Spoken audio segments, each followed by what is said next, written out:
کے لیے نقصان دہ ہے. لاکھ خواہش کے بعد، لاکھ تمنا کے باوجود، خواہش کے باوجود، آرزو کے باوجود باطل ناخواستہ سے اس چیز کو چھوڑ دیتا ہے. کیوں؟ اس لیے کہ ایک چیز اس کی زندگی کو نقصان پہنچا سکتی ہے. جب انسان جسم کو زندہ رکھنے کے لیے، ظاہری حیات کو زندہ رکھنے کے لیے اتنی احتیاط کرتا ہے، لذتوں کے باوجود، خواہشوں کے باوجود، تمناؤں کے باوجود، آرزوؤں کے باوجود، ڈاکٹر نے کہہ دیا ہے، طبیب جسم نے کہہ دیا ہے کہ یہ چیزیں تمہارے لیے نقصان دہ ہیں، تو انسان زندگی بچانے کے لیے ان چیزوں کو چھوڑ دیتا ہے. مگر مقصد زندگی جب زندگی سے اہم ہے تو مقصد زندگی کو بھی کچھ غذاؤں سے نقصان پہنچتا ہے. اگر کوئی حرام طریقے سے رزق حاصل کرے، اگر کوئی لوٹ مار کا سامان لے آئے اور کھائے، اگر کوئی حرام مشروبات استعمال کرے، تو اس سے مقصد زندگی کو نقصان پہنچتا ہے. لہذا جب انسان زندگی کے لیے اتنی احتیاط کر رہا ہے تو مقصد زندگی کے لیے اس سے زیادہ احتیاط کی ضرورت ہے. مقصد زندگی کے لیے اس سے زیادہ احتیاط کی ضرورت ہے. جہاں انسان پاک غذاؤں سے اپنے آپ کو بچاتا ہے تو مقصد زندگی کے قریب ہوتے جاتا ہے. مقصد زندگی، ہدف زندگی ابدیت، پروردگار عالم کی بندگی. وما خلقت الجن والانس الا ليعبدون. پروردگار عالم ہدف بتا رہا ہے تمہاری زندگی کا ہدف کیا ہے، تمہاری زندگی کا مقصد کیا ہے. تمہاری اور ہماری زندگی کا مقصد اللہ کی عبادت ہے. لیکن عزیزان محترم، کیسی عبادت؟ لیعبدون کی تفسیر میں یہ بیان ہوا ہے کہ کسی نے ایک بتایا گیا ہے کہ امام حسین علیہ السلام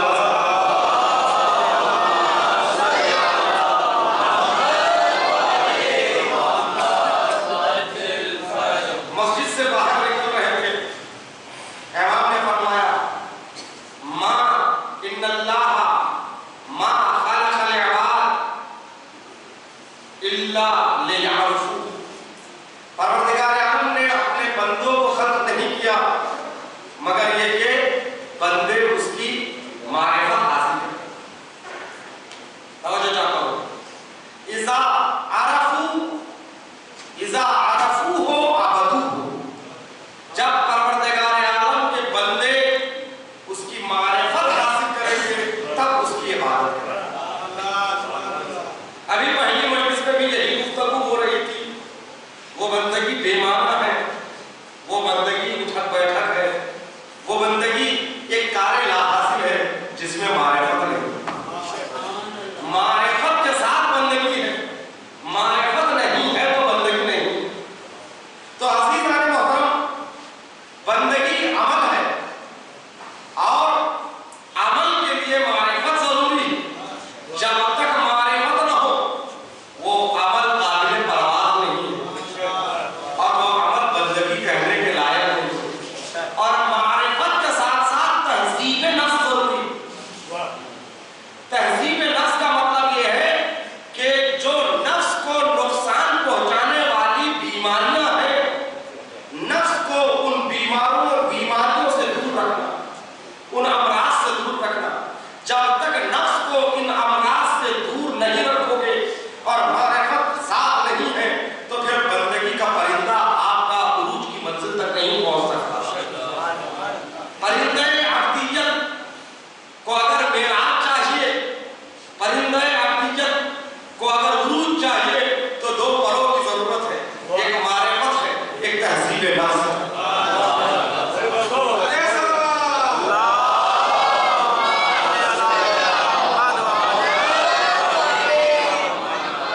یہ دو چیزیں ہیں جس کے ذریعے سے عبدیت پرواز کرتی ہے، پروردگار عالم کے قریب آتی ہے.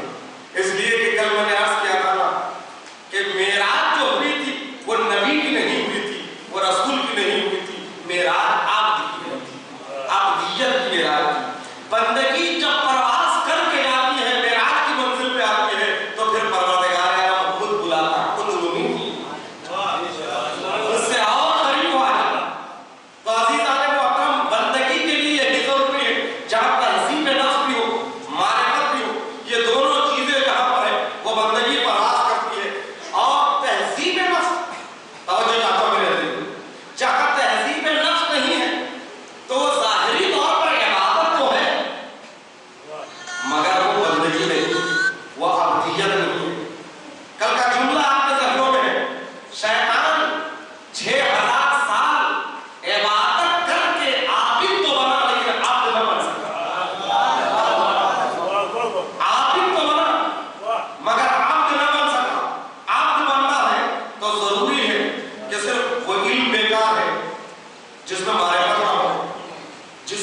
75